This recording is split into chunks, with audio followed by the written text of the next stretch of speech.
All right, so we've finished our chain instructional. Now we're going to do some single crocheting. All right, so what you want to do first with a single crochet is you've got to identify the stitch next to the hook and then the stitch after it. Ignore this first stitch. That's what we call that's just a chain stitch or a turning stitch. We can ignore that because if we try and crochet into that, it'll make our edges look really rough. So we're going to, this is what you use for a blanket or a scarf or many other things that require a nice straight edge. So what we're going to do is take our crochet hook with our running end facing off towards the ball of yarn.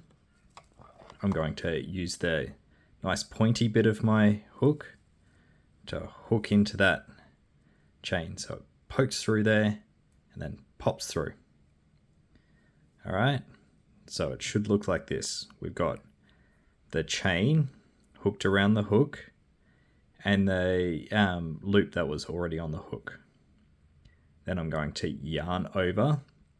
Yarning over means my yarn goes over the top of my hook. Yarning under goes under. You can do this both ways, but we'll just stick with yarn over for now.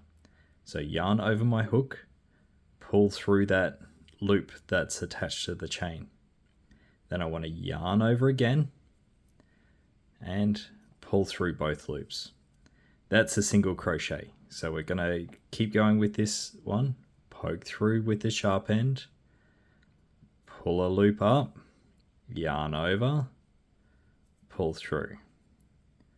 Poke through the sharp end, yarn over, pull through, yarn over, pull through.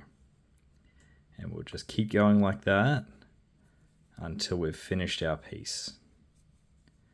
All right, so I'll get to the end here and then I'll show you another example of a turning stitch.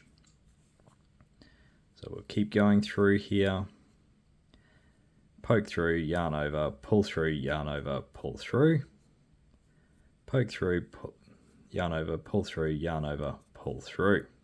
All right, so we've gotten to the end of our piece here. What I'm going to do now is I'm going to yarn over and chain one. So I've done one extra stitch past the end of my piece. Now I'm going to turn my whole piece over. So now it's facing back towards my running end or my ball of yarn. And now I ignore that one that I did the chain and start in the next one along. So poke through, yarn over, pull through, yarn over, pull through. And then we can keep going like that for as long as we need. And as long as you keep doing that single crochet stitch, it gives you this nice sharp edge here. If you don't have that, it will start to get a little bit wonky.